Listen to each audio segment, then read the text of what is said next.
m'appelle Vincent Aka, je suis né à Tromambo, dans un village en Côte d'Ivoire, qui est, on va dire, exactement à 7 km de Dimbokro, qui est une ville aussi où il y a quand même pas mal de fleuves, où il y a un peuple qui s'appelle le peuple Baoulé. Donc voilà, je suis originaire de ce petit village-là.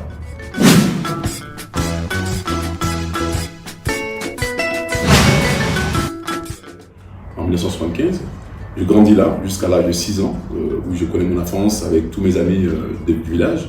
Et après, je pars pour Abidjan pour faire mes études chez ma mère.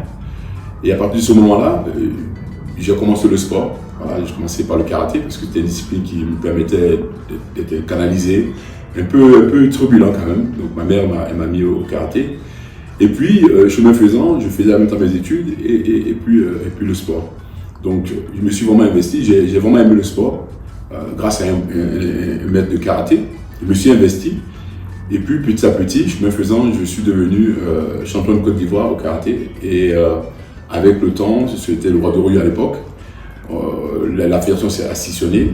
Et du coup, il y avait des petites guerres internes qui ont fait que, bon, moi, je n'étais pas trop pour cette situation-là. Et en 93, je découvre la lutte grâce à un professeur d'éducation physique qui venait de Paris, d'ailleurs, qui fait ses études à l'INSEP, et qui arrive en Côte d'Ivoire, qui parle de la lutte olympique. Donc, waouh, je découvre la lutte olympique. J'étais tellement heureux. Je commence donc cette discipline-là. Au bout d'1 an et demi, je rafle le titre de champion de Côte d'Ivoire. Et à cette époque-là, il y avait Frédéric Rubio, qui est un conseiller pédagogique itinérant, qui me découvre et qui dit qu'il faut forcément que je sois un talent pour représenter l'Afrique. À partir de ce moment-là, je bénéficie d'une bourse pour aller à l'INSEP de Paris, continuer mes études et en même temps faire de la lutte. Donc avant de quitter mon pays, j'avais quand même le baccalauréat dans la poche, avec un parcours en sciences de la nature et de l'environnement, c'est-à-dire qu'en fait je suivais en même temps de la chimie, de la biologie et de la géologie. Et j'arrive en France avec ce background-là et j'avais l'intention de continuer. Malheureusement, arrivé en France, je me suis rendu compte que sport-études de haut niveau, c'est vraiment difficile. Donc j'ai dû faire un choix de changer de filière pour me retrouver dans les STAPS.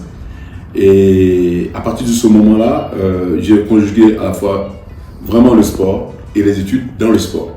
C'était beaucoup plus facile. J'ai pu obtenir ma maîtrise d'abord et après j'ai fait un DEA, un diplôme d'études approfondies à Clermont-Ferrand, que je n'ai pas terminé parce que, comme je disais à un moment donné, il fallait chercher à travailler. Et avec les années, j'ai travaillé. La guerre aussi a éclaté en Côte d'Ivoire. Entre-temps, je suis devenu champion d'Afrique en 2000 en Tunisie, grâce aussi à l'INSEP qui m'avait quand même bien encadré, où il y avait des entraîneurs de renommée comme Gérard Santoro, Jean-Marc Gourdin.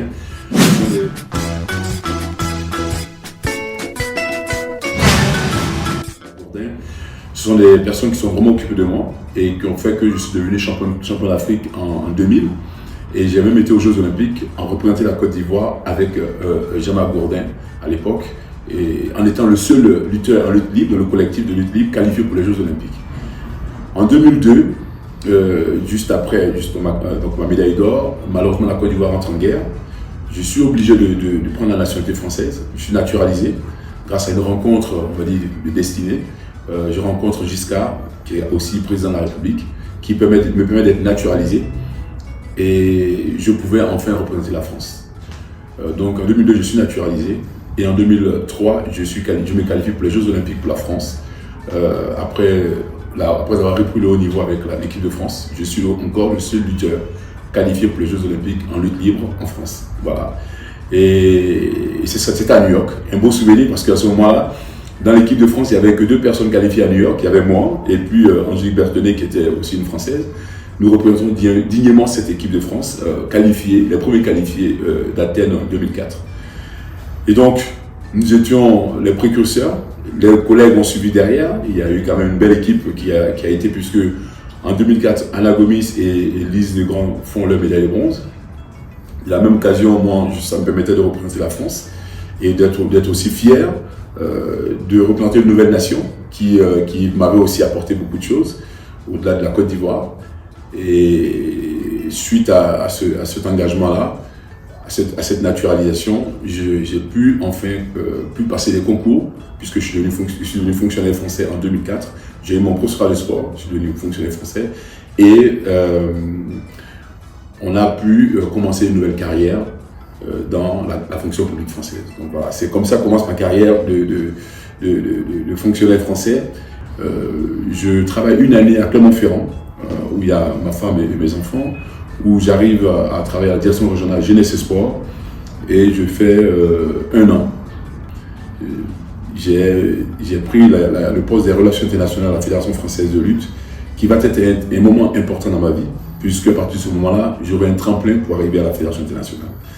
Et en 2013, grâce à M. Lalovic, qui était justement en train de reconquérir on va dire, les territoires perdus par la lutte, pour que la lutte redevienne olympique, nous avons pu travailler ensemble avec Lise Legrand, que nous avons aussi aidé pour permettre à la lutte de revenir. Voilà, et en 2013, voilà, je rejoins donc la United Racing, où je suis d'abord agent de développement pour l'Afrique, pour le continent africain.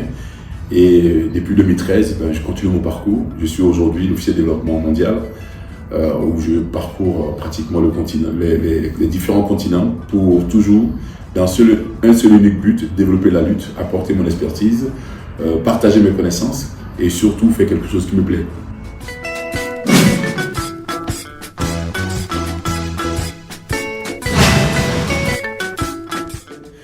Grâce à l'ASM aussi, j'ai quand même fait 7 titres successifs de champion de France lorsque j'ai pris la naturalisation. J'ai toujours gagné les France.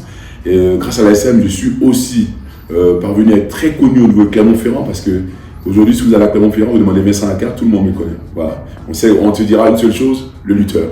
On ne te parlera pas d'autre chose, on dira ah lui c'est le lutteur, tout le monde le connaît. Voilà. J'ai fait 3 fois les Jeux en étant à Clermont-Ferrand, donc c'est vraiment ma ville. J'ai rencontré des gens extraordinaires. Je parlerai de M. Champé, Jacques Champé, qui était aussi le président de l'ASM. Je vous parlerai de Godard, qui était aussi le maire de Clermont-Ferrand. Je vous parlerai d'Alain Méry, qui est aussi député de Clermont-Ferrand. Et encore M. Live Bardon, des personnes vraiment très, on va dire, très engagées et qui m'ont permis vraiment aussi d'aller de l'avant et de comprendre aussi que c'est important la politique. C'est important de s'engager. Dans l'engagement, c'est important dans ce qu'on fait. Et j'ai vu les actions. Ça m'a permis d'avoir des idées.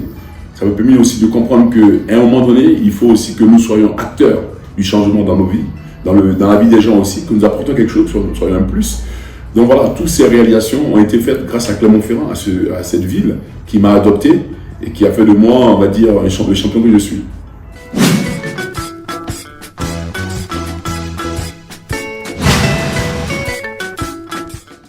Donc aujourd'hui, ce métier pour moi a une véritable plus-value. Ce n'est pas seulement former les gens. C'est aller au-delà, c'est comprendre comment fonctionnent les gens, comment fonctionnent les structures, comment on les accompagne, comment est-ce qu'on trouve leur point fort et comment est-ce qu'on essaie aussi de les accompagner sur leurs points faibles. Ça mérite une véritable audit, ça mérite une véritable évaluation de la structure et surtout d'accompagner ces structures-là, puisque le développement, ça prend du temps, ça prend vraiment du temps.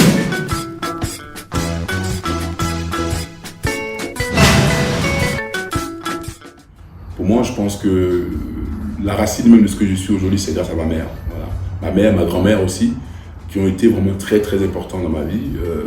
Je pense encore à elle parce que elle m'a confié à sa sœur. Vous savez, comme dans les villages africains en général, l'éducation s'est faite pratiquement par tout le monde. Elle m'a confié à sa sœur qui m'a vraiment donné des valeurs très très fortes en fait. Quand je parle de valeurs fortes, c'est l'engagement, c'est vraiment aller au bout de ce qu'on fait. C'est aussi le respect des autres. C'est vraiment aussi aider les autres aussi. Voilà, je me souviens encore que ma mère, chez nous à la maison, tout le monde pouvait venir, quoi. Tout le monde pouvait venir, il y avait toujours à manger, il y avait toujours de l'accueil, il y avait toujours... Voilà, c'est une femme qui est toujours remplie de joie et elle est toujours prête à aider. Voilà. Donc, dans mon village d'ailleurs, tout le monde l'appelle déjà la maman. Donc ce sont ces valeurs-là que moi j'ai cultivées. Le respect, j'ai beaucoup de respect, je respecte souvent les gens me demandent pourquoi. Pour moi c'est très important que nous sachions donner aussi la place à nos aînés, parce que c'est important. Et ça c'est des choses sur lesquelles je tiens aussi. Donc ce sont ces valeurs qui ont fait de moi ce que je suis, ça m'a permis de m'engager. Ce sont des valeurs de goût de l'effort, parce que voilà.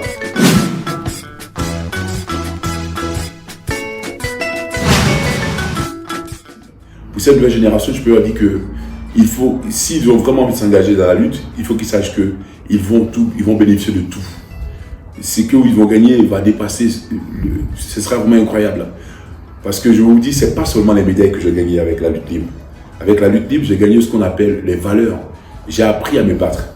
J'ai appris à aller dans l'effort. J'ai appris à ne pas lâcher. J'ai appris aussi le goût de la défaite, parce que des fois, on ne réussit pas tout. J'ai appris que dans tous les cas, dans les projets dans lesquels on s'engage, il faut vraiment être vrai. Il faut avoir des valeurs, il faut avoir aussi respecter les gens, il faut aussi mettre les gens à leur place. Voilà.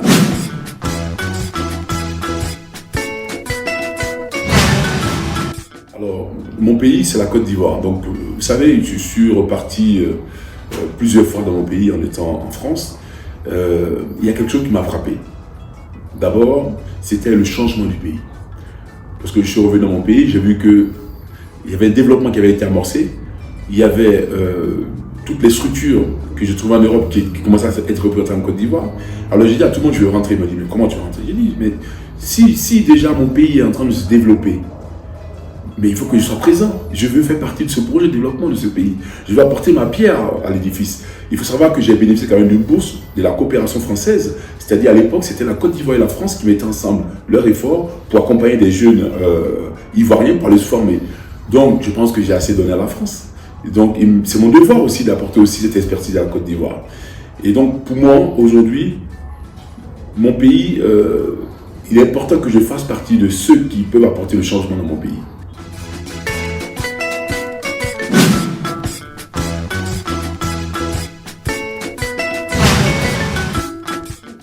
Et donc, pour moi, s'il y avait des choses à faire, des modèles vraiment à prendre, je dirais Nelson Mandela.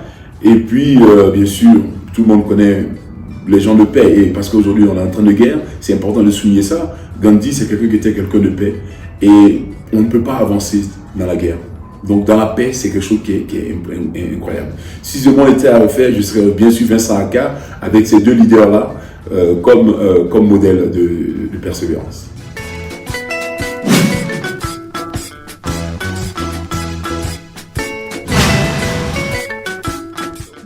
Mais dans 5 ans, j'ai vraiment envie de m'engager dans la politique. J'ai envie de changer les choses chez moi. J'ai envie que, comme je vous disais tout à l'heure, envie de porter ma pierre à l'édifice. Il ne suffit pas forcément d'être un grand parti, mais il faut aussi être quelqu'un que les gens peuvent écouter. Il faut aussi apporter un impact. Dans 5 ans, je pense que j'ai vraiment l'intention de m'engager pour mon pays, pour faire des choses. Bien sûr, je sais que ce ne sera pas facile. Mais comme je l'ai dit, je porte déjà tout en moi grâce à la lutte. La lutte m'a beaucoup apporté et le combat, je sais le faire. Mais aussi avec les valeurs que je viens de parler de Gandhi et de Mandela, et nous savons qu'il ne peut y avoir de développement harmonieux sans la paix. Donc voilà un peu comment je me vois dans 5 ans. Quelqu'un qui porte vraiment un message fort, un message de résilience, parce que c'est ce que nous devons faire. Nous devons aussi accompagner dans nos pays avec des savoir-faire qui émanent de nos pays,